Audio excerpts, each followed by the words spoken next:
Je vais apprendre avec moi le livre de Deutéronome, chapitre 7, verset 6. Dieu s'adresse à la nation d'Israël alors qu'elle se trouve sur la rive est du Jourdain. Tu es un peuple saint pour l'Éternel ton Dieu. L'Éternel ton Dieu t'a choisi pour que tu sois un peuple qui lui appartienne parmi tous les peuples qui sont à la surface de la terre. Ce n'est pas parce que vous dépassez tous les peuples en nombre que l'Éternel s'est attaché à vous et vous a choisi. En effet, vous êtes le plus petit de tous les peuples. Mais c'est parce que l'Éternel vous aime. Parce qu'il a voulu tenir le serment qu'il avait fait à vos ancêtres, qu'il vous a fait sortir par sa main puissante et vous a délivré de la maison d'esclavage, de la main du Pharaon, roi d'Égypte. Sache donc que c'est l'Éternel, ton Dieu, qui est Dieu. C'est Dieu, ce Dieu, fidèle, garde son alliance et sa bonté jusqu'à la 1000e génération. Prenez le temps, il y a combien de générations? C'est combien d'années dans une génération à peu près? Ça vous donne une idée? Jusqu'à la 1000e génération, envers ceux qui l'aiment et qui respectent ses commandements. En revanche, il rend directement leur dû à ceux qu'il déteste et il les fait périr. Il ne tarde pas à agir envers celui qui le déteste et lui rend directement son dû. Ainsi, respecte les commandements, les prescriptions et les règles que je te donne aujourd'hui, mets-les en pratique. Prions. Seigneur, nous nous plaçons devant cette parole, une parole multimillénaire, adressée à ton peuple Israël. Une parole qui continue à porter vie, à être transmise aujourd'hui. Nous voulons la recevoir et nous voulons, Seigneur, en apprendre davantage sur elle, mais surtout sur toi, parce qu'elle parle de toi et surtout de ta fidélité. Merci d'ouvrir nos oreilles et nos cœurs, s'il te plaît. Amen. Alors, le contexte est évident. Nous sommes ici en Deutéronome 7.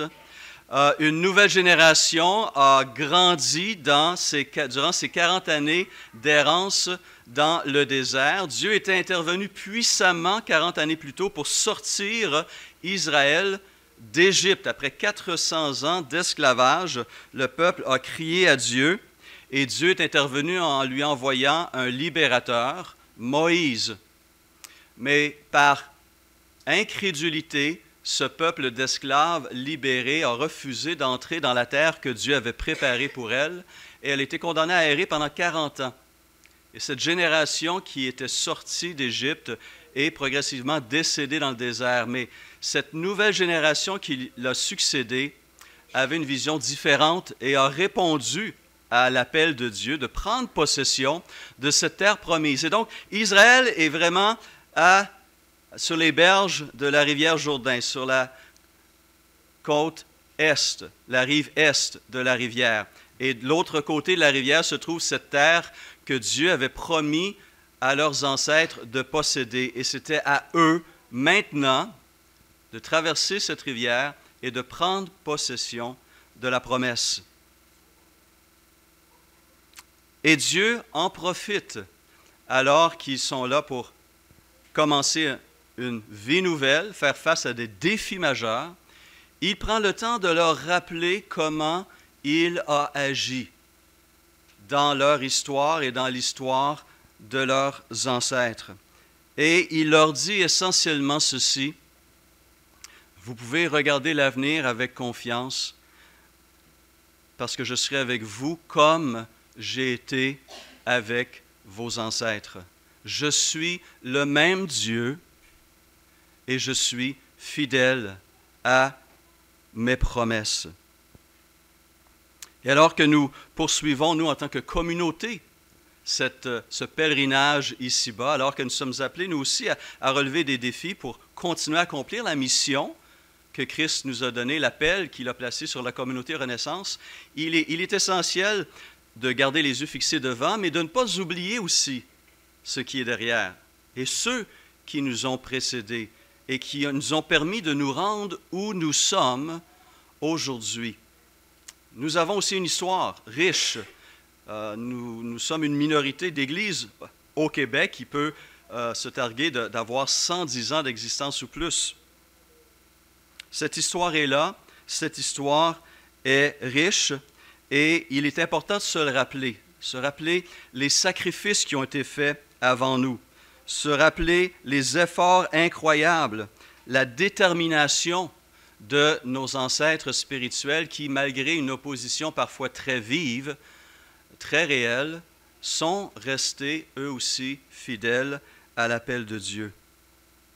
On ne doit pas oublier son histoire, on ne doit pas oublier son passé, on ne doit pas oublier ses efforts. Ce qui est rassurant, c'est même si notre mémoire à nous est défaillante, celle de Dieu ne l'est pas. Et Dieu se rappelle de ses efforts et de ses sacrifices. Un des textes qui me touche de manière toute particulière et que le Seigneur a mis à mon cœur il y a quelques années, à un moment où j'étais découragé dans mon ministère lorsque je travaillais pour l'Union. Il semblait que les choses n'avançaient pas comme je l'espérais, puis je commençais un peu à m'apitoyer sur mon sort. Et un collègue, lors d'une réunion, a fait la lecture d'Hébreux 6:10. Et le Seigneur m'a parlé en disant que Dieu n'est pas injuste pour oublier votre œuvre et le travail de votre amour. Et cet amour que vous manifestez, cette œuvre que vous manifestez, vous faites encore aujourd'hui en son nom. Dieu n'oublie pas. Et ce texte m'a rappelé que ce que je fais, je ne le fais pas pour moi-même. Je ne le fais même pas pour vous en premier lieu, quoique évidemment je suis serviteur de l'Église Renaissance, mais je le fais, je suis ici pour la gloire de Dieu, par obéissance à son appel et à sa direction. Et cela est important. Et nous sommes tous dans cette position-là en tant que disciples de Jésus-Christ, appelés à être là pour servir son prochain et servir son Seigneur. Mais derrière la fidélité de ces hommes et de ces femmes qui nous ont précédés, derrière la fidélité du peuple de Dieu, derrière le travail de nos prédécesseurs, se trouve la fidélité de notre Dieu et le travail aussi de notre Dieu. On ne peut ne pas voir la main de Dieu dans ses vies vécues pour sa gloire, dans ses efforts qui ont été faits pour édifier le corps de Christ ici à Québec. Et nous avons la joie de poursuivre ce travail et d'honorer aussi la mémoire de ceux qui nous ont précédés. Et pour moi, donc, notre situation est similaire à celle des Israélites. Nous avons des défis, nous devons poursuivre notre course, nous devons aller de l'avant pour être fidèles à l'appel que le Seigneur nous a donné en tant que communauté. Nous sommes appelés à témoigner, à briller pour lui, ici à Québec, aujourd'hui, à faire connaître son nom et à proclamer qu'il n'y a de salut en aucun autre qu'au nom de Jésus-Christ, Seigneur absolu, Sauveur unique. Personne d'autre va accomplir cette mission. Mais nous pouvons le faire avec l'assurance que comme Dieu a été avec nos prédécesseurs dans le passé et comme Dieu a été avec nous au cours des dernières années, il l'est toujours et le sera toujours parce que Dieu est un Dieu fidèle. La question qu'on peut se poser, une première question qu'on peut explorer brièvement ce matin, envers qui Dieu manifeste-t-il cette bonté et cette fidélité? Deutéronome 7, 6 à 8 déclare ceci: « L'Éternel ton Dieu t'a choisi pour que, non pas parce que, mais pour que tu sois un peuple qui lui appartienne parmi tous les peuples qui sont à la surface de la terre. Ce n'est pas parce que vous dépassez tous les peuples en nombre que l'Éternel s'est attaché à vous et vous a choisi. En effet, vous êtes le plus petit de tous les peuples, mais c'est parce que l'Éternel vous aime. Parce que l'Éternel vous aime, parce qu'il a voulu tenir le serment qu'il avait fait à vos ancêtres. » D'autres versions traduisent ce passage: « Vous êtes son peuple précieux, son bien le plus précieux, son trésor. » Non pas parce qu'Israël était une nation plus grande que les autres, ou plus puissante que les autres, ou plus sainte ou religieuse que les autres. Il n'y avait rien en elle qui la distinguait. Son ancêtre, Abraham, venait d'une nation polythéiste, idolâtre, une culture qui adorait toutes sortes de divinités fausses. Leurs propres ancêtres ont été esclaves pendant 400 ans. Il n'y avait rien de particulier en Israël. Il n'y a rien de particulier en Stéphane Couture. N'est-ce parce que Dieu a déversé son amour en nous? Dieu a décidé de nous aimer. Il nous a élus avant la fondation du monde et a fait de nous un peuple, une nation spirituelle. Éphésiens 2 nous rappelle ce que nous étions. Et c'est bel et bien de nous dont il est question. Éphésiens 2,11 déclare « Vous, autrefois païens dans la chair, appelés incirconcis par ceux qu'on appelle circoncis, qu'ils sont à la chair, par la main de l'homme, souvenez-vous, la mémoire, le passé, souvenez-vous que vous étiez en ce temps-là sans Christ, privés du droit de cité en Israël, étrangers aux alliances de la promesse, sans espérance et sans Dieu dans le monde. » C'est ce que nous étions tous, chacun d'entre nous. N'oublions pas d'où nous venons. N'oublions pas ce que nous étions. Et j'aime ces transitions dans plusieurs passages. Mais, quel mot précieux. Mais maintenant, en Jésus-Christ, vous qui étiez jadis éloignés, vous avez été rapprochés par le sang de Christ.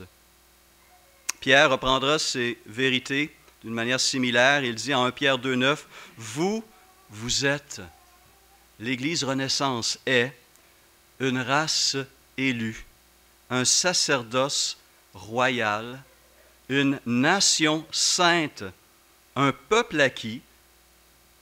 Pourquoi tout ça? Afin que vous annonciez les vertus de celui qui vous a appelé des ténèbres à son admirable lumière. Vous qui autrefois n'étiez pas un peuple et qui maintenant êtes, pas n'importe quel peuple, le peuple de Dieu. Le peuple de Dieu.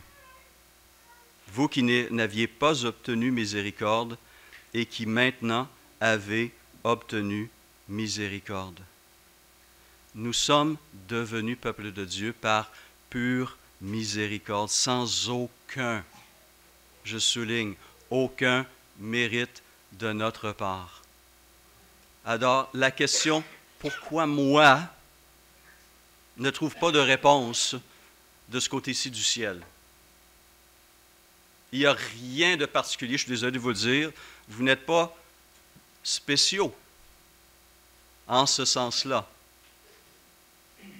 Mais vous êtes devenus précieux par l'élection de Dieu sur votre vie, par le choix de Dieu, qui a déversé son amour et qui vous a pris par la main et qui nous a pris par la main et qui vous a guidé jusqu'ici aujourd'hui et qui va continuer à vous guider et à prendre soin de vous.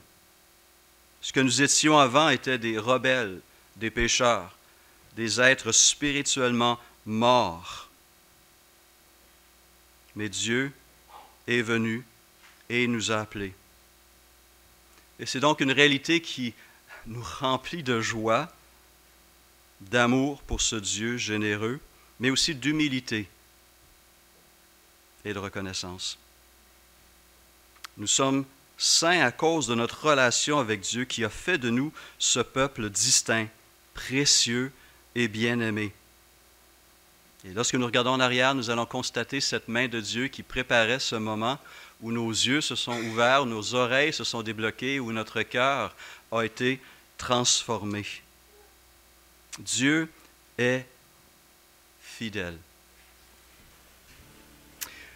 Dieu fidèle Tu ne changes pas. On a chanté cette parole, ce cantique qui contient une vérité fondamentale sur Dieu. Dans quel domaine ce Dieu est-il fidèle? Eh bien, en fait, dans tous les domaines possibles, imaginables. En fait, en Apocalypse, Jésus est appelé même, c'est un de ses noms, fidèle. Apocalypse 19, 11.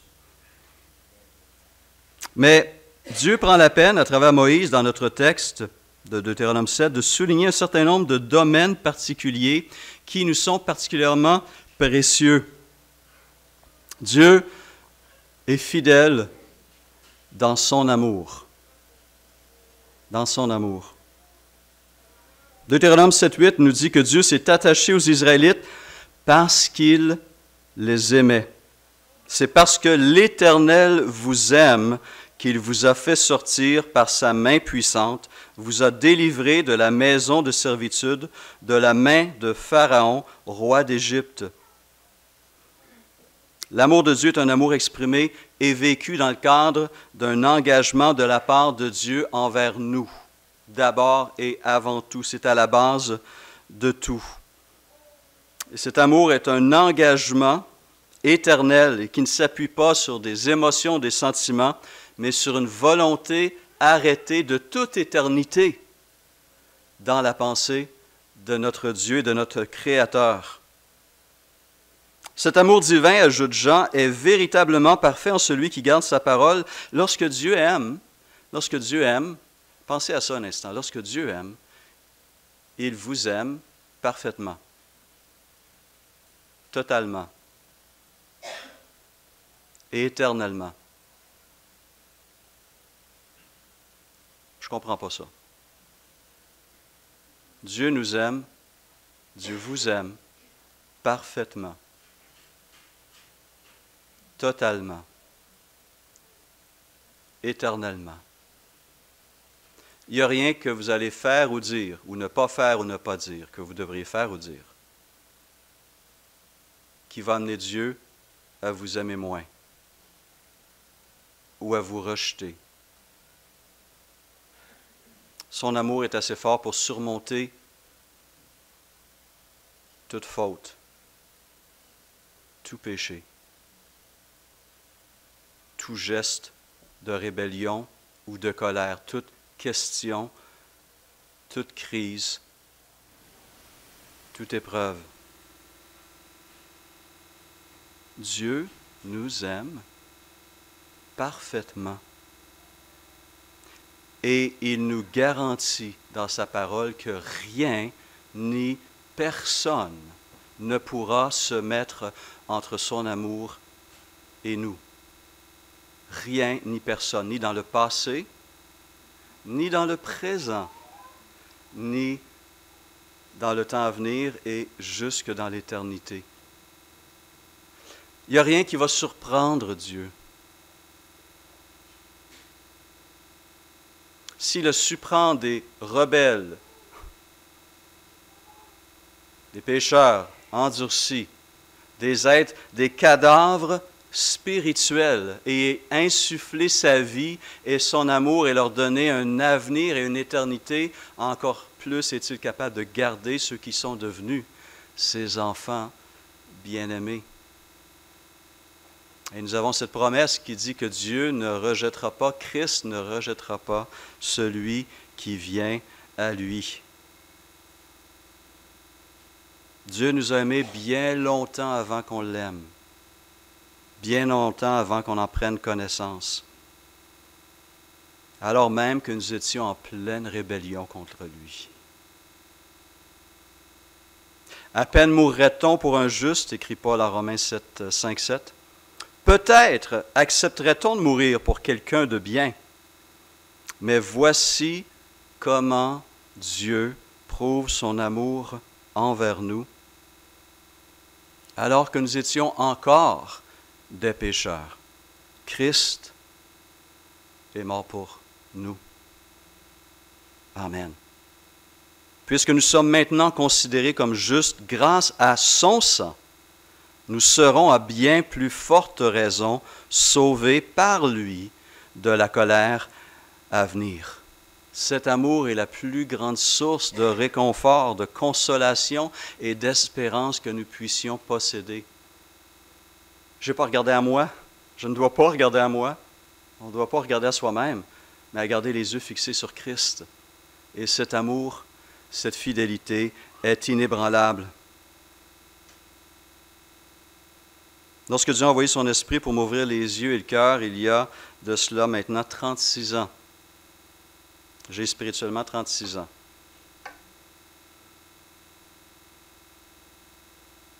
C'est parce qu'il m'a aimé. 36 ans plus tard, j'ai l'assurance qu'il m'aime tout autant. Il ne peut pas m'aimer plus. Il m'aime parfaitement. Et éternellement. Et cet amour ne fera jamais défaut. Et c'est à moi de demeurer avec vous dans cet amour, se laisser transformer, baigner, envelopper, soutenu, porter, transformer.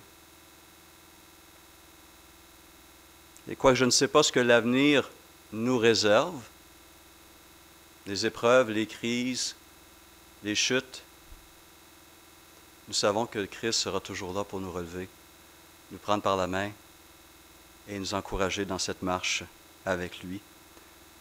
Et que tout cela sera fait parce qu'il nous aime. En Éphésiens 3, Paul rappelle à ses lecteurs que nous sommes enracinés et fondés dans l'amour.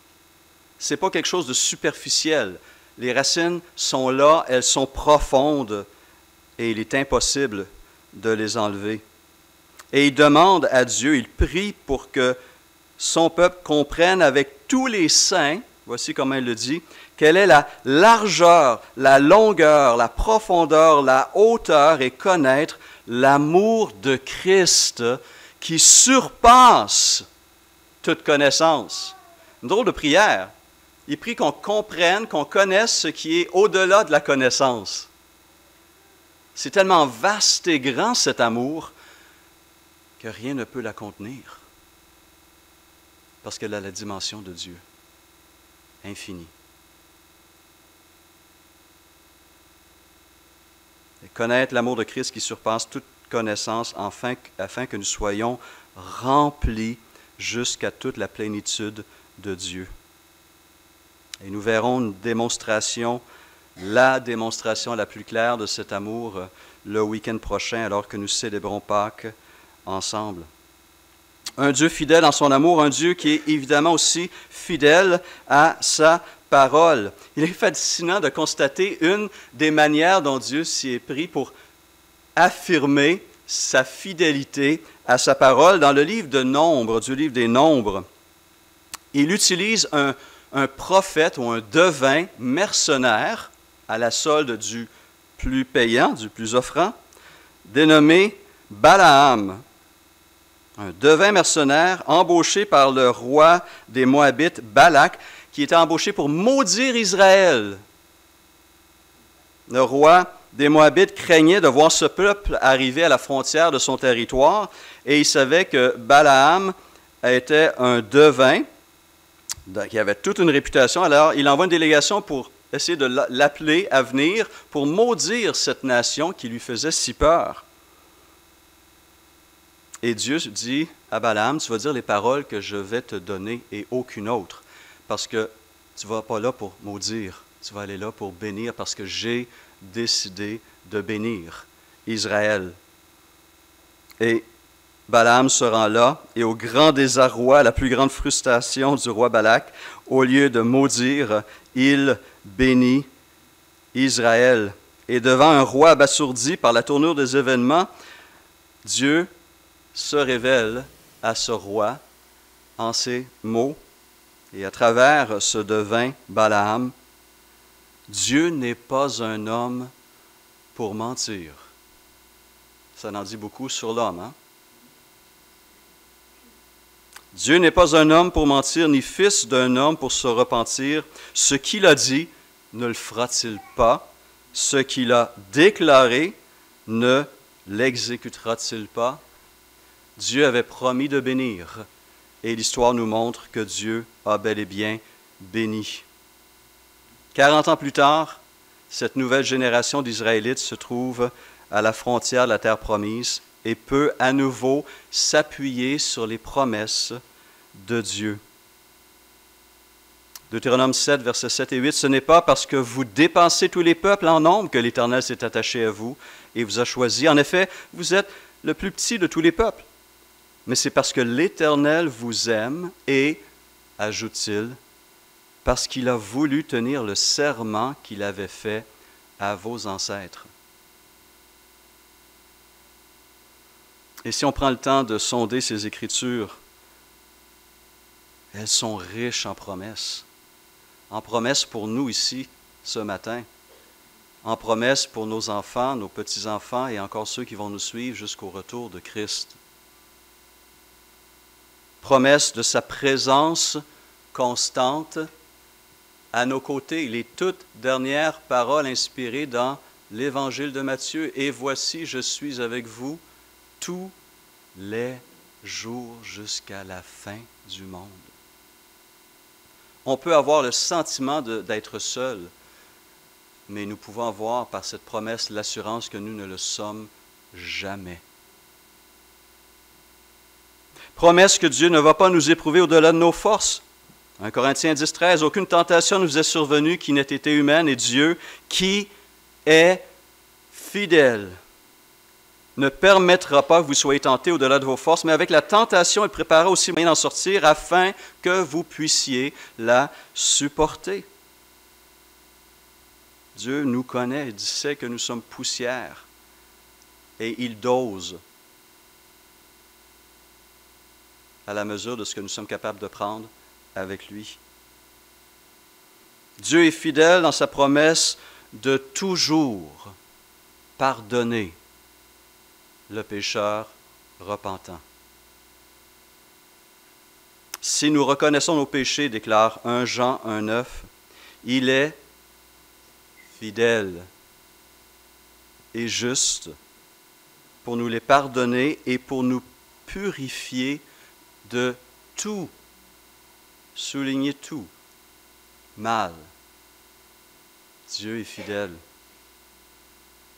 Dieu est fidèle dans sa promesse de compléter l'œuvre de salut qu'il a commencé en vous, en moi, il y a une trentaine d'années.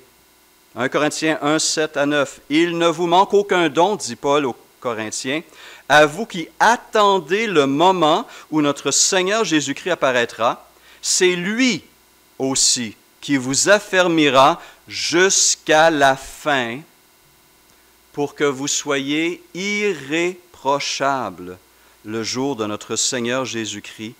Dieu est fidèle, lui qui vous a appelé à vivre en communion avec son Fils, Jésus-Christ, notre Seigneur. Dieu est fidèle et nous n'avons pas à craindre de perdre ce salut qui nous a acquis il y a 2000 ans. Et Dieu est fidèle à sa promesse de soutenir son Église contre les assauts de l'ennemi. Nous connaissons cette promesse, cette parole de Matthieu 16, 18. « Je bâtirai mon Église, a dit Christ, et les portes du séjour des morts ne prévaudront point contre elle. » La vie de nos prédécesseurs témoigne de ces réalités. Nos propres vies témoignent, n'est-ce pas, de ces réalités. Et ceux qui vont nous succéder vont témoigner des mêmes choses. Parce que Dieu est le même, hier, aujourd'hui et éternellement. Il est un Dieu fidèle dans son amour, un Dieu fidèle dans sa parole et un Dieu fidèle dans son alliance. Il s'est formellement, librement, souverainement engagé dans un premier temps envers Israël au mont Sinaï, en faisant cette alliance, promettant de bénir et de diriger son peuple dans la bonne voie. Et le peuple s'engageait aussi à demeurer fidèle et obéissant. L'histoire nous montre qu'Israël a manqué, a désobéi et s'est détourné maintes et maintes fois à travers son histoire. Mais même lorsque le peuple a été infidèle, Dieu est resté fidèle à son alliance. Et nous appuyons sur ces promesses, nous aussi aujourd'hui. 2 Timothée 2, 11 à 13. Cette parole est certaine, écrit Paul, si nous sommes morts avec lui, nous vivrons aussi avec lui. Qu'importe ce qui va se passer entre notre nouvelle naissance et son retour, ou notre départ, nous avons l'assurance que nous allons un jour nous tenir devant Christ, remplis de cette vie qui est éternelle, une qualité incroyable.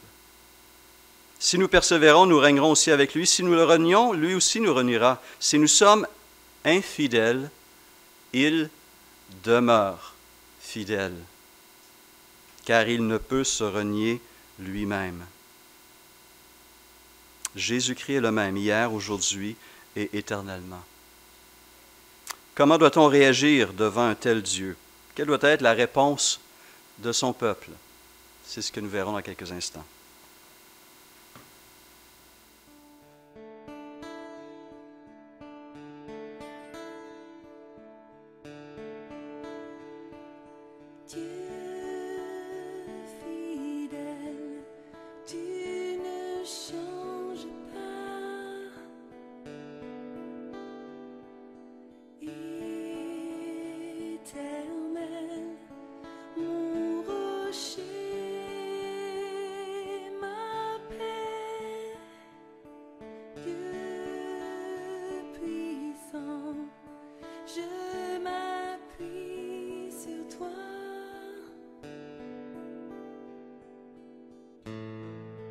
Et je crie vers toi, car tu es mon Dieu. Oui, je crie vers toi, j'ai besoin de toi.